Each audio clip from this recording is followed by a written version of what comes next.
The group sat waiting for Tom to make it through the tunnel. Cash felt nervous. She'd never had to deal with anything more than a few cuts and scratches, or perhaps the odd anxiety attack with any of the folks she'd been caving with before. It was a little scary to think about what was going to happen to Tom if he was having an allergic reaction, as Alejandra thought. Cash's mind had immediately flashed back to a childhood family camping holiday, when her cousin had been stung by a bee and she'd gone into anaphylactic shock. The memory was something she'd never forget. She'd gone bright white, but her skin had erupted into a plague of scarlet and purple hives, and she'd started choking on her swollen tongue before dropping to the ground, only the whites of her eyes visible and her body convulsing. Cash swallowed as her heart raced and her palms began to sweat, even recalling this moment. She hoped she'd be able to help, but worried she'd lose her head. After an overly long wait for Tom to appear, the anxiety amongst the group was tantamount. "Where is he?" said Kian tensely. "I don't hear him anymore," replied Alejandra, straining her ears for the scuffling sounds and heavy breathing that had accompanied Tom's transit this far. "I'm gonna go find him. What if he's passed out or something?" said Kian nervously. "Yes, I think that's a good idea," responded Alejandra, still in her usual cool tones, but with a look of growing concern etched upon her furrowed brow. Without another moment's hesitation, Kian crawled across the room and launched himself into the tunnel opening. "I hope he's okay," whispered Gianna. "I'm sure it will be fine," soothed Alejandra. Cash felt Gianna's hand searching for hers on the dirty ground and pulled it into a tight grasp. Gianna leaned her head onto her shoulder. Cash felt a little ripple of excitement pulsate through her skin.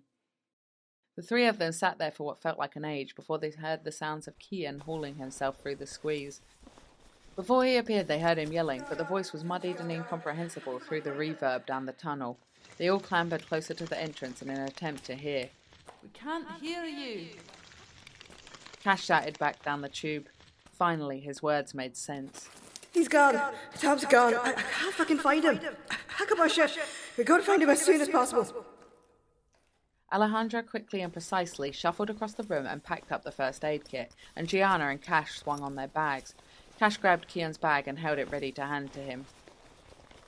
Abruptly, Kian's dirty hand appeared out of the dark void of the crevice as he hauled himself into the chamber, panting like a dog.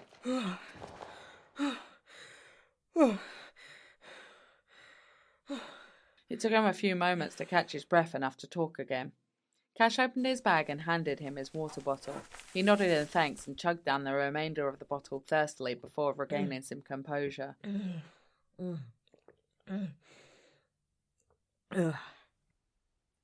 "Okay, what is happening?" asked Alejandra. "I went down the whole tunnel. I checked the room we were in before. I can't find him anywhere. I don't know if he freaked out and started heading back to the entrance." Spluttered Kian, his mouth dry from the dust, breathless and stammering his words out in a jumbled rush. Alejandra nodded. Her eyes rolled up as her mind began to work on a plan. "Okay, then someone will need to go back to the base to search for him. I think that they should not go alone. If he is unconscious or having a reaction, they will need to leave someone with him whilst the other gets help. I think, Cash and Gianna, are you happy to head back? Me and Kian will stay here and see if there is anywhere he could have gotten lost or stuck." "Yeah, of course," replied Cash, and Gianna nodded. Alejandra quickly ripped the top of her bag open and pulled out an EpiPen. Kian and I will keep the main first aid kit in case it's bad. You take this. I have another. If he is having an allergic reaction as I suspect, one quick shot to the thigh might be enough to give him the energy to walk out with you. If you can, stay as a group. If not, one of you get out as quick as you can.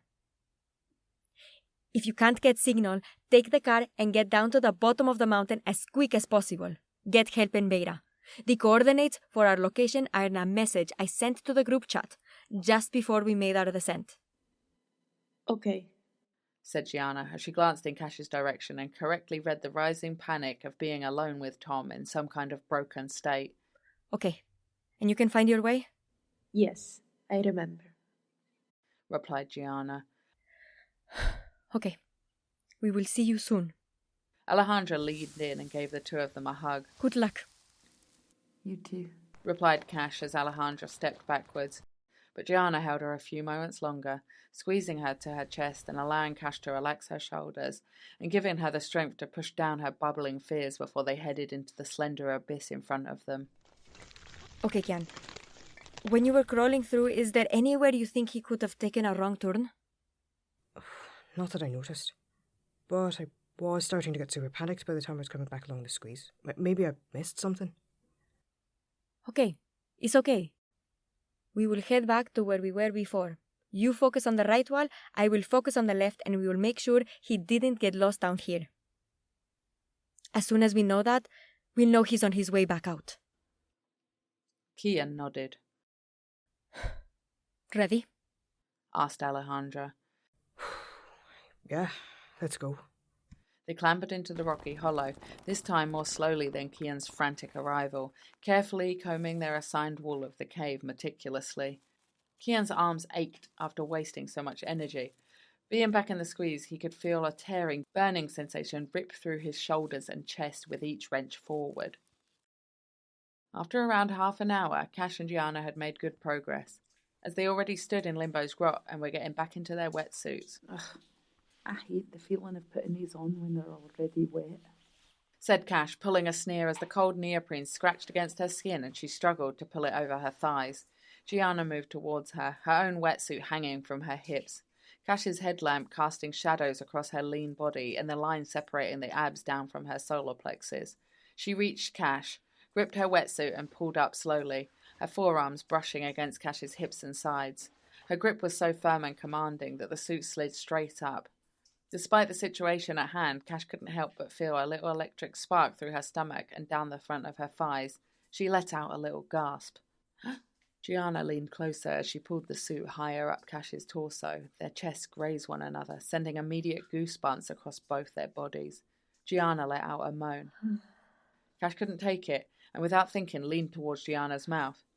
She was met by Gianna's lips pressing into her own, her tongue slowly pushing into Cash's mouth. Cash's hands hungrily caressed and pulled at her body. She could feel the small vibrations that rippled under her fingers as Gianna's body responded to her touch. Cash moaned heavily as she felt Gianna pull her hips closer and their groins touched. They were in a frenzy, pawing at each other and kissing hard and deep, the emotion of the last few hours of events finding its release in this animalistic movement. Cash felt like her skin was on fire as Gianna moved from her mouth and began to kiss her neck and moved down her body, each kiss burning a fiery streak down to her groin like wildfire. Just then they were interrupted by a noise, a low moan echoing down a tunnel that led off the grot.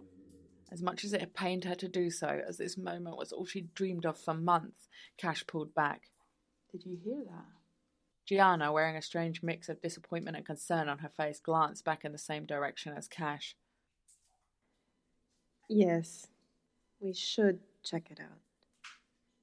I think it came from over there, said Cash, waving a hand towards a small crevice by the water's edge.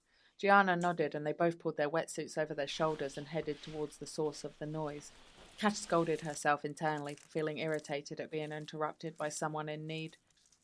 As they reached the chute entrance, they crouched down and sat in silence as they strained their ears. Even in the gloom of the small entrance, Cash's headlamp caught the beautiful amber and chocolate tones in Gianna's eyes, and although she could feel the unsettling feeling rising up inside her once again, she could not help but just want to throw herself at this gorgeous creature in front of her. Her train of thought, however, was interrupted once again as the low moan seeped from the depths of the subterranean void. Cash felt a shudder run down her spine. The moan was unearthly and haunting. Is that Tom? Questioned Gianna, looking unnerved as she too had picked up on the odd cadence. Another low moan. It doesn't sound like him, replied Cash. As she listened closer, she felt a sick feeling bubbling inside her stomach as her ears picked up on something she did not expect. That sounds like more than one person. Gianna nodded and swallowed hard. More than one voice.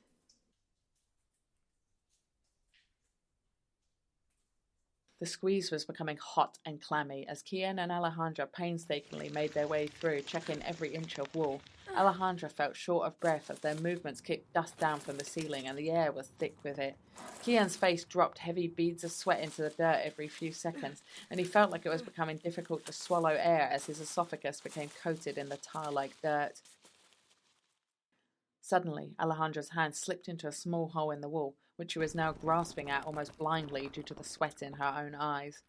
She followed the crack down into the darkness until her fingertips touched something that didn't belong there. She reached in further and tugged at the piece of what felt like elasticated fabric.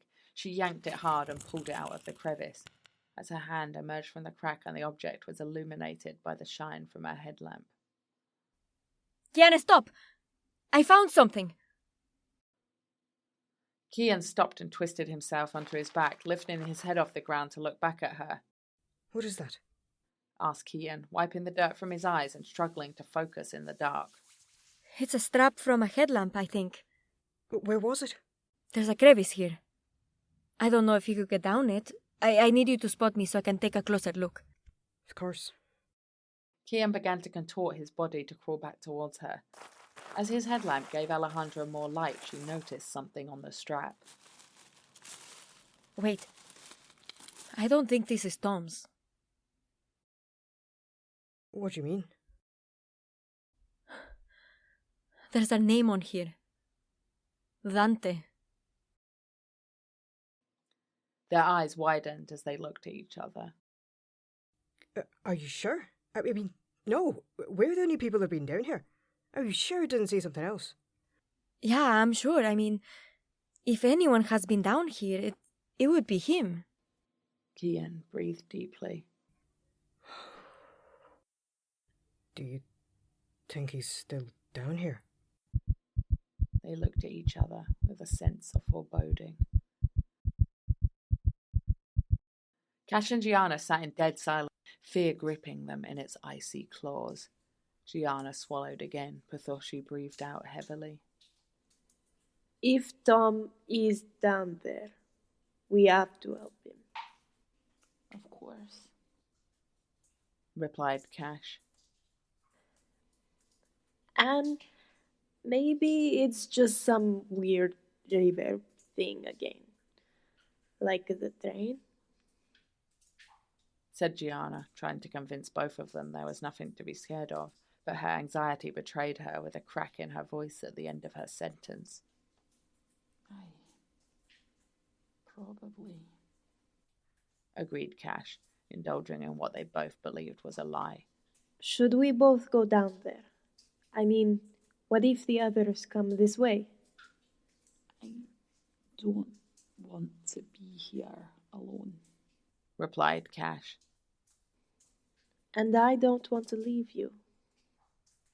Gianna touched Cash's bicep comfortingly. Suddenly, Cash had an idea. I have a pen in my bag. We'll leave a note by our clothes. We shouldn't be too long. Surely he can't have gotten too far, not with his injury. If he's in a bad state, one of us can head back to base and one of us can go get Kian and Alejandra. Okay. Gianna breathed deeply, not excited by that being the outcome.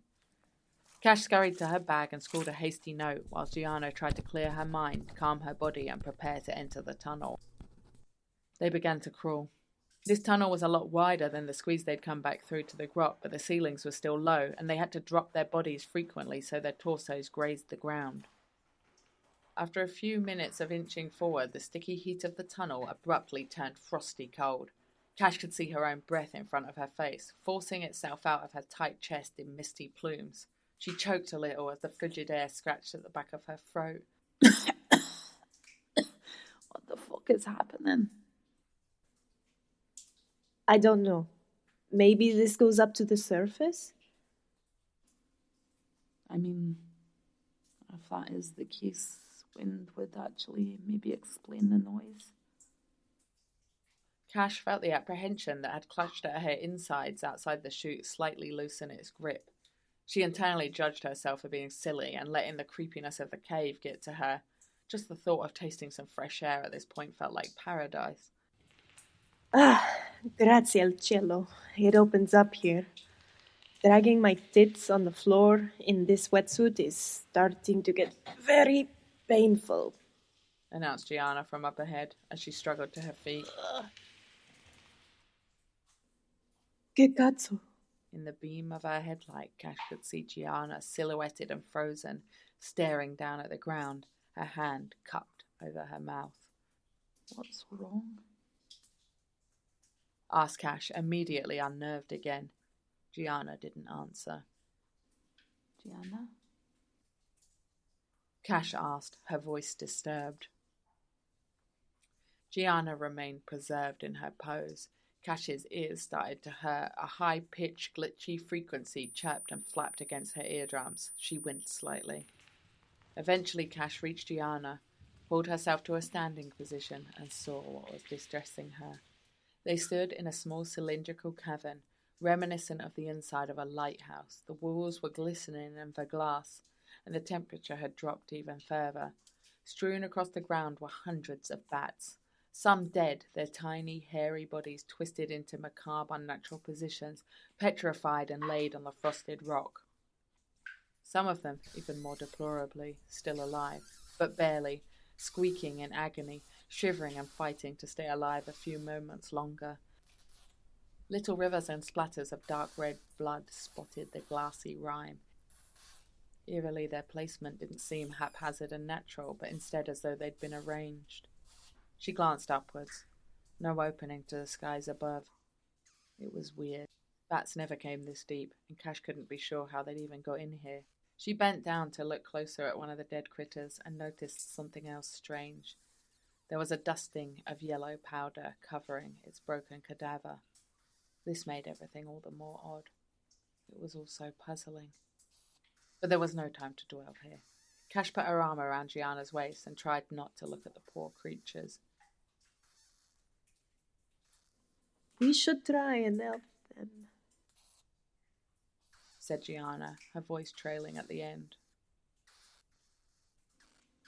I didn't think we should touch them. Something isn't right. For a few moments they stared down at the carnage. All right, let's go back. There's no other ways in or out of here. We still need to find Tom. Gianna nodded slowly, her face etched with sadness. The poor souls. Yeah. Gianna turned and leaned into Cash as they shared a short embrace. A few tears dripped from her eyes onto her neoprene-clad shoulder. They slowly ducked back into the tunnel, and Cash breathed deeply, bracing herself for the return trip. Suddenly, she heard the same low moaning hiss, and what felt like icy breath blew against the baby hairs on the back of her neck. She whipped around as she felt a tactile member slither down each of her vertebrae. As she swung her body around rapidly, she didn't notice the stalactite jutting down from the ceiling to the right of her head. It cracked hard into her skull with a sickening crunch and a force that flung her neck back like a rag doll as she dropped to the floor. Everything went pitch black. Cash! Cash! Echoed a voice through the dim haze. Cash slowly peeled one eye open to see Gianna's worried face above her. Grazie a Dio. You're awake. Cash could feel a burning pain above her eyebrow and hot sticky blood dripping down the side of her face, seeping into the corner of her eye and the collar of her wetsuit. You hit your head so hard. Are you okay? Cash tried to focus her vision, but Gianna kept slipping into a murky blur. She tried to shift onto her elbows, but immediately felt a rush of nausea and dropped back into the gravel. No. Okay. Don't try to move. Just give me a minute. Gianna stroked the dry side of Cash's face with the back of her fingers. Cash tried desperately to bring her beautiful face into focus. Just then she felt her stomach wrench again as the moan vibrated through the frozen stone floor, this time louder and deeper than ever before. The ground literally felt like it was shaking. The small pebbles strewn across the earth jumped and jittered in the air. Cash's whole body pulsed with terror. She turned to Gianna. Oh, what's... It was then that she saw something that made her blood flush cold in her veins. Her eyes finally snapped into focus on Gianna's countenance, and she felt as though her heart stopped beating. This was not the face she'd stared at so many times, but something altogether hideous. She watched in horror as Gianna's face warped and her eye sockets began to drip black tar. The twisted skin slid from her skull in chunks and flopped to the floor with repugnant slaps till white bone shone through sinew and torn muscle. A thick, gooey line of drool seeped through her teeth and dangled inches from Cash's face. Cash felt like she couldn't move, couldn't breathe. The skeletal facade rotated to one side, and a flap of cheek skin slopped grotesquely away from its anchor and stretched in the gravity, exposing rotted brown teeth through viscous tendon, as thick burgundy blood and black bile drained through the gaps and rancid molars. The air became heavy with the stench of vomit and decay. Protruding and dangling through its lower rib bones that projected from a rank, pitted and disintegrating torso was a twisted and rusted iron frame, reminiscent of a bird cage, dangling strangely. Cash retched so hard her eyes began to stream. Then, in what felt like slow motion, the thing reached towards her and grasped her forearm with a yellow-stained hand riddled with open sores and mouldering, fetid wounds that created potholes down to the xanthous bone underneath the decaying flesh. She could feel the skin of the fetid hand squish like sponge as it pressed into her arm muscle, launching frigid shivers spiderwebbing through her whole system. Cash sat petrified and violently nauseous, unable to pull back, stuck fast to the spot. The feeling felt familiar, and somewhere deep in the recesses of her horror-warped mind she recognized it was like the sleep paralysis she'd had all the time as a teenager, during some of the most traumatic years of her life. Haunted nightly by the old hag rocking in the corner of her room, creeping closer and closer until she sat heavy on her chest, restricting her breath, while her own body would not cooperate. The entity began to wrench at her arm and drag her across the rough cave floor. Try as she might to get her body to do something, to resist, there was nothing she could do, and she just sat motionless, feeling the pebbles and jagged stones of the ground digging into and scratching and scraping her legs. The thing pulled her all the way to the back of the tunnel like a lifeless sack. Cash was screaming internally, primally, every prey instinct inside her trying to trigger her fight or flight, but met with a comatose, limp form. Finally, it dropped her to the ground, where her head cracked and bounced slightly as it made contact. Her floppy neck bent backwards, and in her eye line she could see the creature shuffle out of view. Closer to her face, one of the poor contorted bats lay mangled and twisted, the membranes of its wings glued in wrinkled patches to the ice, its mouth twisted in an agonized death grimace, its tiny black eyes blank and lifeless, staring into her own. It was then that she heard the first sob, and the sound of a child crying rang through the air. A shudder ran down her back. All she could do was lay there, stupefied, as the noise seemed to inch closer, and then she saw her. A small figure loomed from the shadows. She walked in a strange, lurching gait, her body twisted backwards, arched in an unnatural form. As she limped into view, Cash saw she was a little girl. She was adorned in a dress that reminded Cash of a porcelain doll her grandma had given her as a child, and that she'd hidden in a toy box since its soulless eyes had given her nightmares. The ghostly child had dark purple marks adorning her bloodshot and tear-filled eyes.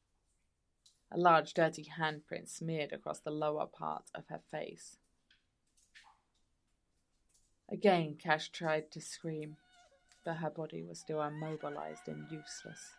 She watched as the little girl bent down and scooped up the tiny deceased bat stuck to the ice in front of her, and heard the horrid ripping sound as its wings peeled away. The spectral girl pulled it close to her chest, and as her tears dripped onto its limp body, it began to twitch. And slowly, but surely, it began to chirp and crawl around in her palms. She smiled and petted its hirsute little frame. She giggled as it licked at her fingertips. She transferred it to one hand and then abruptly dropped to her knees and stared straight into Cash's eyes. She cocked her head to one side like a dog confused by hearing a new noise. She reached out a pale finger and stroked it down Cash's nose. The child's fingers were gelid, and her touch made Cash's face muscles contract unnaturally as though they were experiencing a living rigor mortis. She shuddered, but somehow felt enthralled by the entity. It was then that the loathsome stench of her decomposing and disintegrating escort returned to her nostrils and crept back into her olfactory glands like a wave of black water. It stepped back into view and trudged towards the girl. She flicked her head towards it and smiled again. It held out its miry hand, and she took it in the manner a young girl would hold her father's hand for security. She stood up as straight as her little twisted body would allow for, and the two of them walked towards the wall of the cylindrical room. Cash watched entranced as the girl's putrefying companion bent down and pushed a large and heavy yellow-tainted rock in the corner to one side, revealing a narrow man-made looking tunnel entrance, and the pair of them disappeared inside.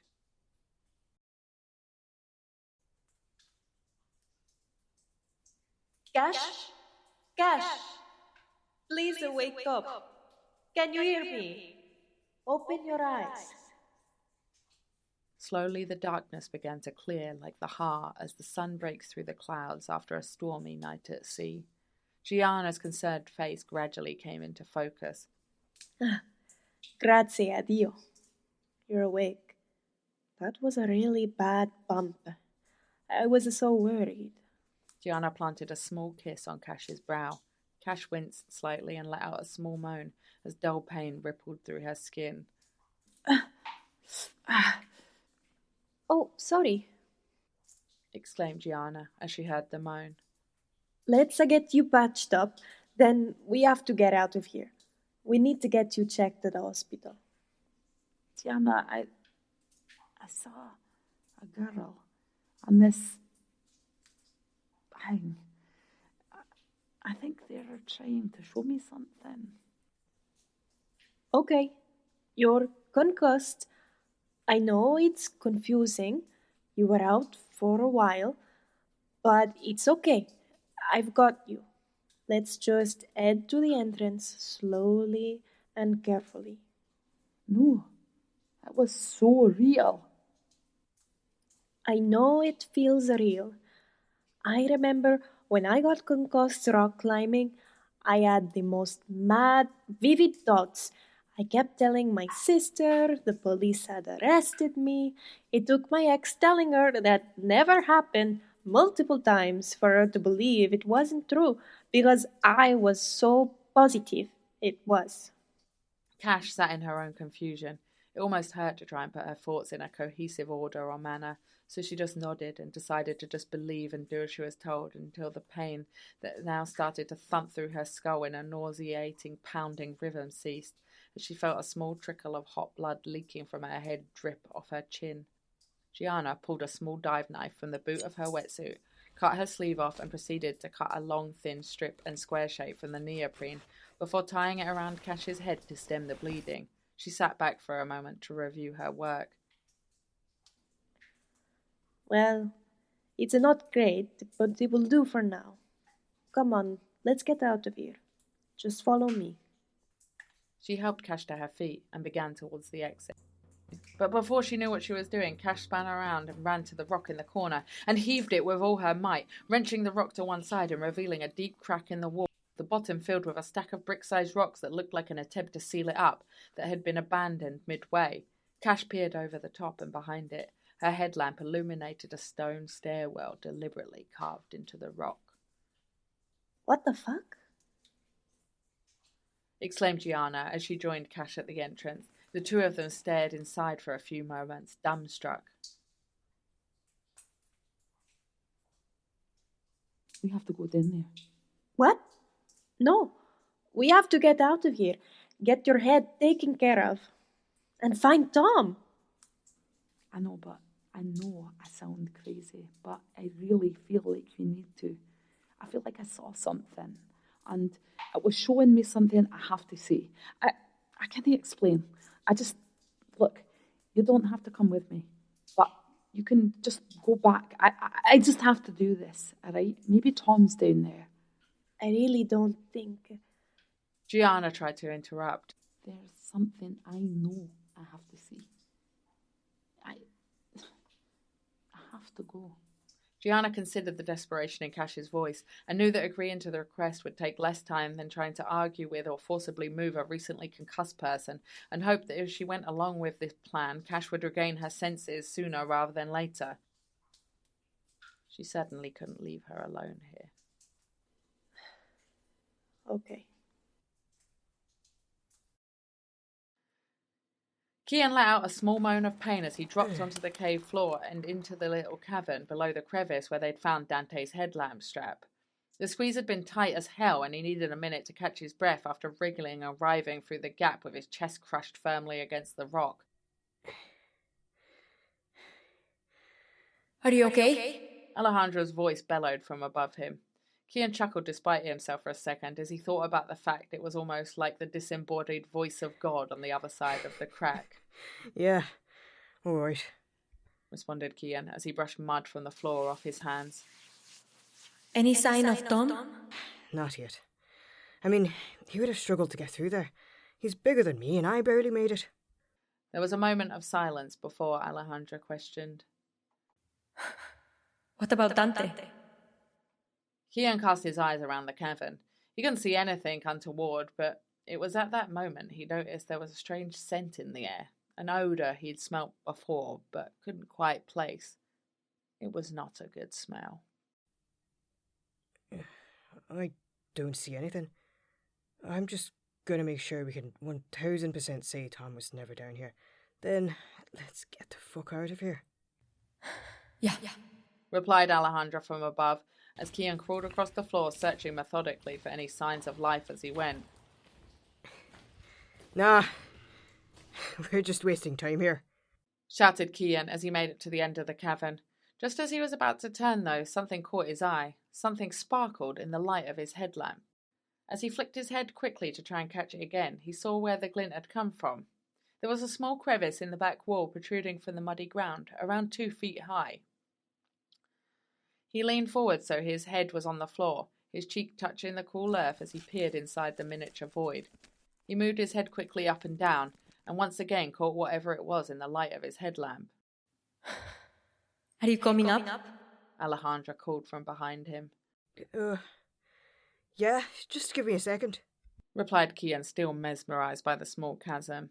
He reached one hand slowly towards the source of the glimmering light, pushing his arm further and further, right up to the shoulder socket, but still the thing was just out of reach. He struggled against the rock, blocking his arm from reaching its target. He knew he should turn around and head up to Alejandra, but there was some strange force that kept him there, obsessing over that little refraction of light. He pulled his head back and looked at the hole.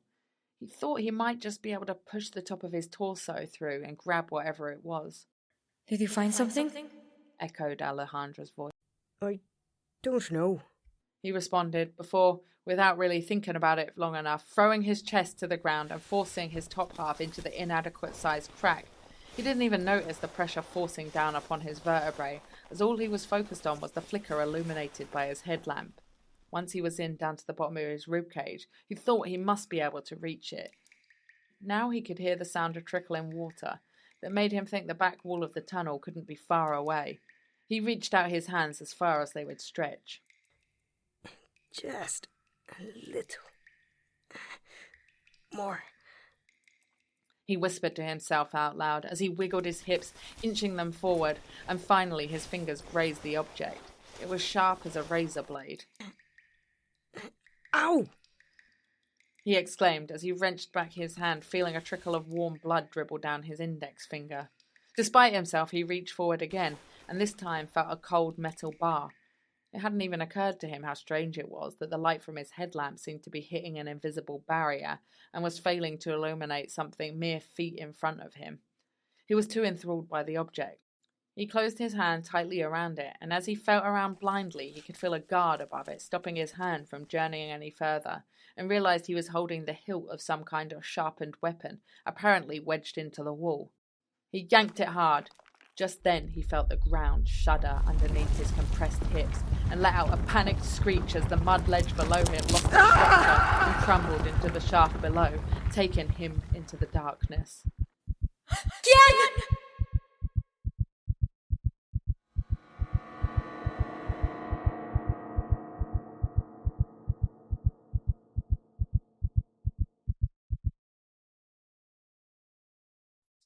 The Entities is a Grim Pickens production, created, written, directed and edited by Kat Clifford, starring Kat Clifford, Lee M.M., Galak Tom, Gabriella Good and Alex Chu.